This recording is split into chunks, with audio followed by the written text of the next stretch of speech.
Hey there, everyone. I hope everyone is doing well today. So, we have quite a bit to do because we are on officially week 14 out of 15. So, this is our second last week of class. So, I would like to go ahead and talk about some stuff. Now, I do have some announcements. Now, the first announcement I would like to make is that office hours this week will not be on Friday. Instead, I will have office hours this week on Thursday from 6 p.m. to 7:30 p.m. So please keep that in mind. Now, I will still use the same Zoom link that is under the office hours tab, so that won't change, but the time is changing this week because I am actually going to Wellsville to go get my second shot of the COVID vaccine. And I will be returning to in-person classes in the fall this year. So I'm very excited about that, of course. So that is that. So that's the main reason why I won't have office hours on Friday this week. But I will have office hours on Thursday from 7 p.m. from 6 p.m. to 7:30 p.m. Now that might change, that might move around a little bit. They might be a little bit later depending, but I'll of course communicate that and keep you all updated. But as far as I know, office hours this week will be this Thursday from 6 p.m. to 7:30 p.m. So if you need any help with anything, that is the perfect time to stop in. Of course, you can always send me an email as well. Now the second important announcement that I have is that I am almost through grading the final draft of the RPP, or the final research paper. I think I have 4 of them left to grade, so I will probably finish those up Thursday night as well. So yeah, that's the news on that. But anyway, I would like to go ahead and introduce you all to a new tab that I have added. So what are we working on the last week of class is, of course, the final digital portfolio. I'm pretty sure you all know the drill by now, but we will be doing, a review, and I'll take you step by step as always, like I have been doing throughout the semester. But everyone did a really great job on the RPP, so I do want to say that. Thank you so much for that. It's been a real positive experience teaching this course online. You all are wonderful students. I will miss you all. So I do wish you luck in the future. I just want to make sure I get that message in this video, just in case I forget later on. So thank you so much for everything. But anyway, I will go ahead and dive into today's lesson now that all that administrative stuff is sort of out of the way. So the digital portfolio workshop. This tab will definitely be helping you all in terms of the digital portfolios. Now, I would like to go through some of the stuff that I have under here. So this is the first thing that we're going to be looking at, which is a list of required artifacts for the final digital portfolio. Now, keep in mind that the final digital portfolio is worth 60% of your final grade within this course. It's in the syllabus. It's not a secret. It's very much something that I have talked about from the beginning. So that's why I have been stressing the importance throughout the semester to make sure that you back up your files, that you save your files, especially all of your Google documents. Hopefully you have all of that stuff. And hopefully you have listened to my advice on that, because now is the time where we will be using all of that stuff to make your final digital portfolio. And for the final digital portfolio, I would like everyone to make a Google website. So that is what we will be doing and talking about this week. But first, I want to go through this content checklist. So this is all the stuff that we've been doing throughout the course of the semester. You need to have all of these items, or at least hopefully you do have backups of these files or something, to include on your Google website. So this is the stuff that I'll be looking for in your final digital portfolio. So I'll just go ahead and read off this checklist. So the first thing I'll be looking for is the diagnostic essay. Second thing I'll be looking for is the oratory analysis, and maybe also a link to your oral presentation might be good to include. Third thing I'll be looking for is, of course, the issue proposal. So I will be looking for the rough draft, the final draft, the reflection. Now for the annotated bibliography, I will only be looking for the final draft of that. So whatever you have for the final draft of the annotated bibliography, make sure to include that. And I'll also be looking for the midway course reflection. I'll also be looking for the mapping essay rough draft and the final draft. I'll also be looking for the research positions paper, the rough draft and the final draft. And of course, the final cover reflection letter for the final portfolio. That is something we'll be working on together in the next week or so. Now, let's say that you want to include some other things on your Google website page. You're more than welcome to do so. In fact, I encourage you to do so, just because it does help build a stronger rhetorical situation for your final digital portfolio. So if you want to include some of these optional artifacts, so if you have things like writing labs or free writing or any of the invention or pre-writing we did, if you want to include some pictures, colors, and design elements for your website, please feel free to do so. Anything else that you want your second readers to see, or maybe even including the discussion boards. Some people like to include screenshots of their final discussion board. Now, this is the final portfolio instructions. Now, these have not changed. These have not changed from 1510. The only thing that I changed was making sure that it fits for English 1530 or composition too. So your portfolio is a digital web-based one. So if you have any final revisions of essays, make sure to include those. Making sure that you proofread any of your papers before putting them on your Google website page is always a good idea. Now here's the instructions for the final cover letter. So the cover letter is your opportunity to clearly prove to your instructor and any additional faculty readers that you have mastered the learning outcomes associated with this course. So what that means is that there is always a second faculty reader. It's usually myself that first looks at the portfolios, and then a second faculty reader is sort of selected from the English department, and they take a look at your digital portfolio as well, deciding if it passes or fails. It's very much the same thing for 1510. I just like to be as transparent and honest as possible. This is very much what the process is. It's very straightforward. It's really not that scary.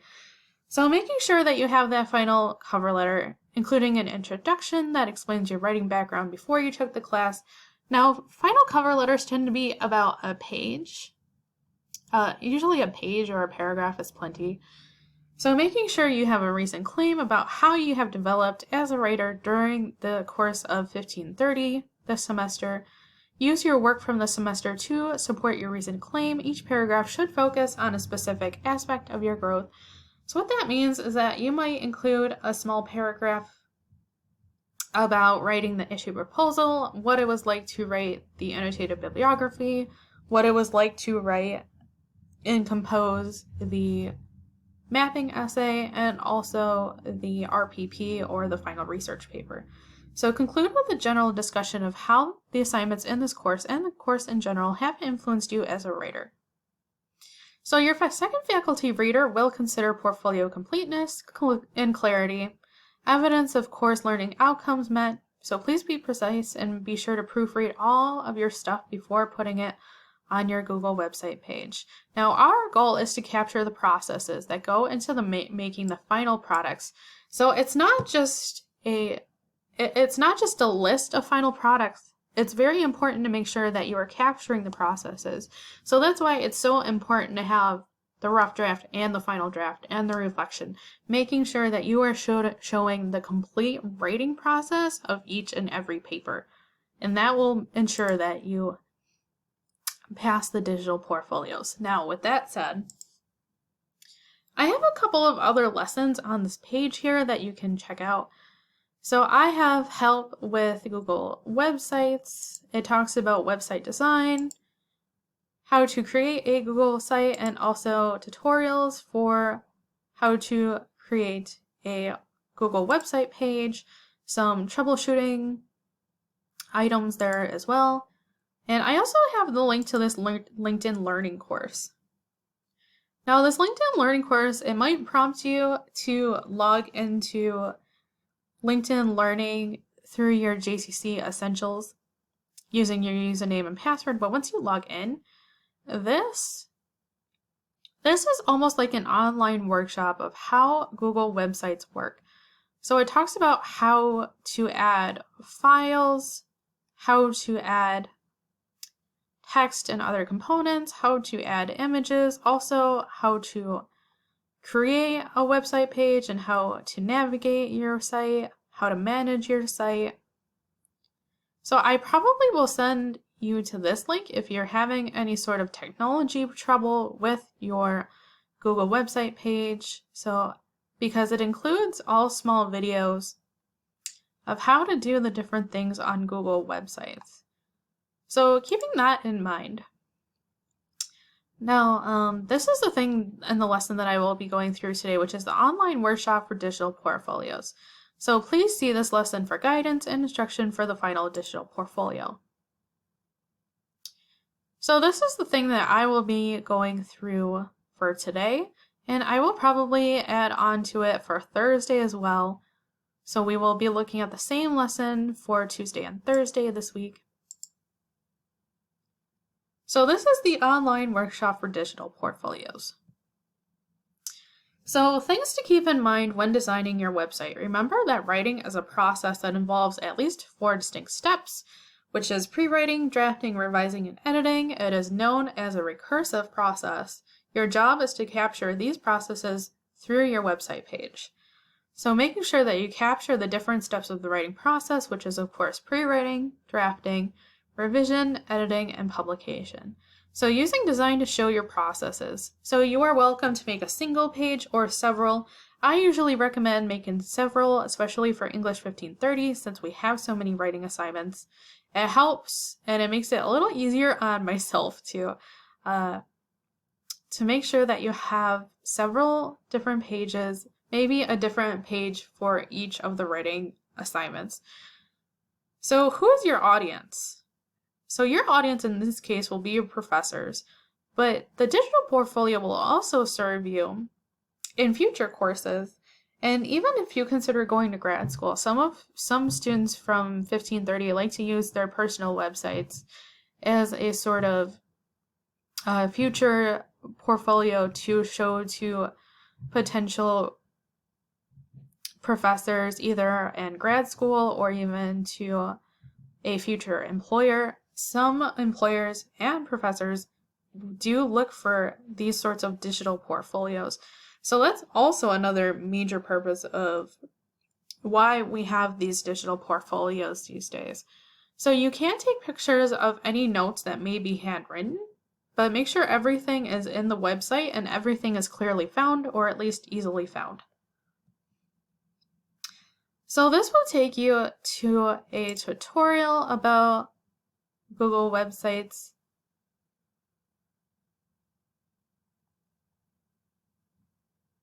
So it will take you to this web page and it'll show you how to create a website and also how to update and personalize your site. So if you want to add a logo, colors, images, text, that sort of thing. It'll also tell you how to share and how to upload files to your website. And of course, most importantly, how to preview and publish your website. Now, this is important because you want to make sure that you preview your website, number one, because you want to make sure that all the links to your files work. So if you do not have permissions edited or sharing on, like I have been, hopefully everyone knows by now because I have been stressing it within these videos, the importance of making sure that all of your files, that each and every file is set to link sharing on, anyone with the link can view. So that's the most important part there. So once you have your site all set, ready to go, you can hit your publish button, which is typically in the upper right hand corner. You can also change your site's link. If you want to change that, you can of course, do that. So anyway, it will take you to a tutorial on that, which I think is very helpful as well. So links from previous lessons pertaining to this. I also have another YouTube video on here. In this video, from a professor talking about how to make a Google website page. So if you need further help with that, that is there for you as well. YouTube is a great resource. So if you're struggling with anything on Google websites, sometimes it helps to go to YouTube and just sort of search for videos of how to do stuff. But these are all of the things that I have listed already in that digital portfolios tab. But the thing that is new on this slide is how to upload files from Drive onto your Google site. So that is there for you as well. It talks a little bit more about permissions too. In this video, you're going to learn how to make. So anyway, this is a slide that will take you to previous student portfolios. So I have previous links on here. So I will take you through these. So this is a student from another English 1530 course, and they have their diagnostic essay on here. They also have links to the reflections on here. I like this one because the layout is very nice. It's very visually appealing, but I can still see all of the files. They also have their annotated bibliography on here. They also have the midway course reflection.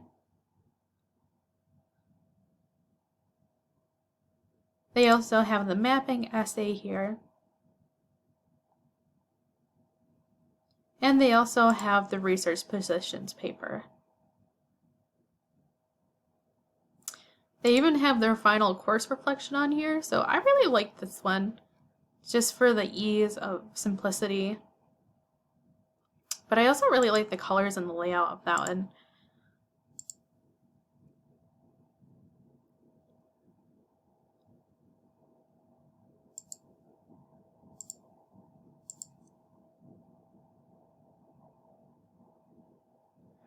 This is from another student. They also have their diagnostic essay on here.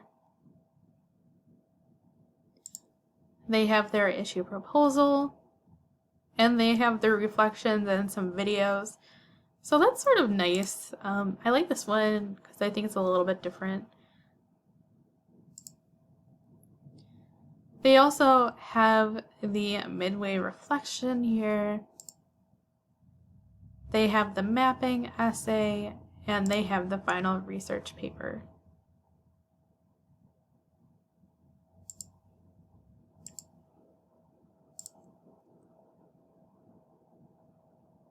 And here's another one that has a very similar layout.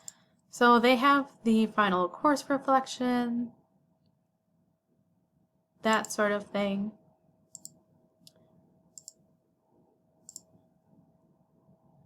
This one I really like. I thought she did a great job because for the home page she has her final course reflection, and she also has different links to her papers. So some of these are a mixture of sites for English 15, 10, and 30. But my favorite not favorite, but I do like this one just because I like that he has the links to both his stuff from Comp 1 and Comp 2. So that's why I do recommend that some of my students that took 1510 with me last semester knows that I did recommend that they keep the website from 1510 because it's perfectly reasonable to continue building upon the same website that you have for 1510 and just including a new section for Comp 2. So a lot of students choose to do that. But if you would like to start a new website for English 1530, you're perfectly welcome to do so as well. Now, with that said, this will take you to the checklist for materials that are required to be a part of your Google website page. So this will take you directly to the content checklist that we already have looked at.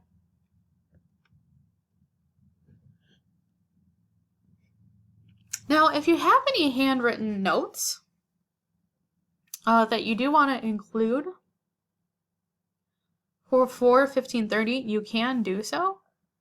Just make sure that your handwriting is legible, but what a lot of students choose to do if they do want to include handwritten notes is taking pictures with their cell phone and sort of putting it on their website page.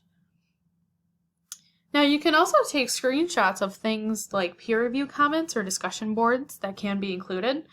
Some may have peer review comments within a Google document, and another way to include those on your website may be through taking screenshots. So I recommend this free program called GradShot that allows you to take screenshots of any specific screen or open window, as well as the ability to edit them. It works on any Windows or Mac PC. But this is the most probably, I do want to talk about this. So the reflection letter links, these are all of the reflections that are required from the course. So there's only 3 major reflections for English 1530. So this will take you to the issue proposal, reflection. It will take you to the prompts for that as well. And you can find that on slide 7 actually for that. And of course the midway course reflection, which is on the very last slide of this lesson that I have linked. But of course you can find all of our lessons on Blackboard. Everything is on Blackboard.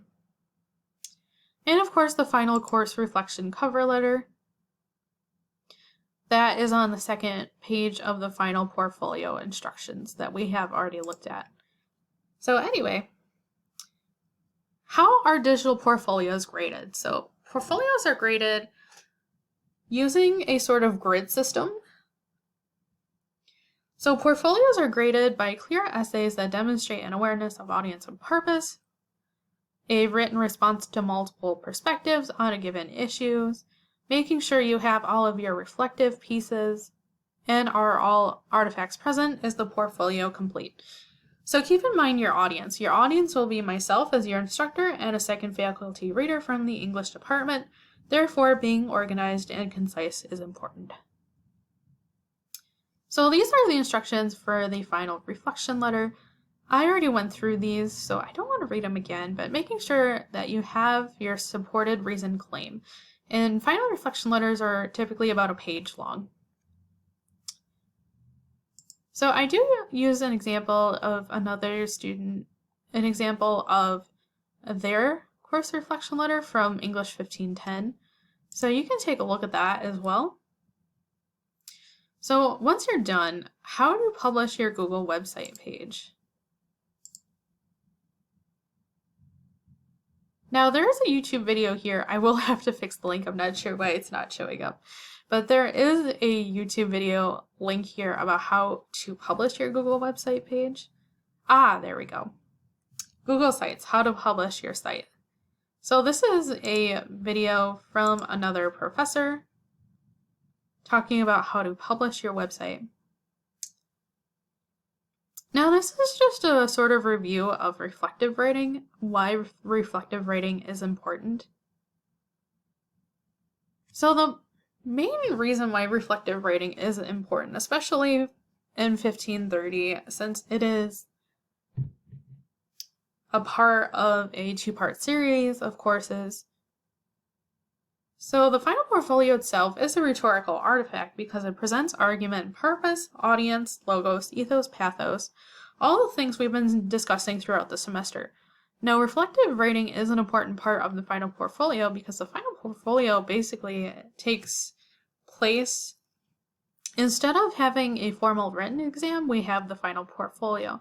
So making sure you have those reflective writing pieces very much becomes a big part of your final portfolio, and proving how you have improved as a writer over the course of the semester.